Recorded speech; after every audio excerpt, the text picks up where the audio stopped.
The States Reorganisation Act, 1956 was a major reform of the boundaries of India's states and territories, organizing them along linguistic lines. Although additional changes to India's state boundaries have been made since 1956, the States Reorganisation Act of 1956 remains the single most extensive change in state boundaries since the independence of India in 1947.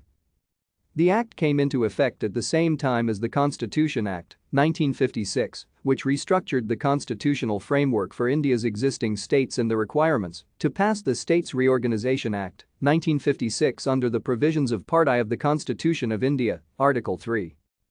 British India, which included present-day India, Pakistan, and Bangladesh, was divided into two types of territories: the provinces of British India, which were governed directly by British officials responsible to the Governor-General of India, and the Indian states, under the rule of local hereditary rulers who recognized British suzerainty in return for continued authority over their own realms, in most cases as established by treaty.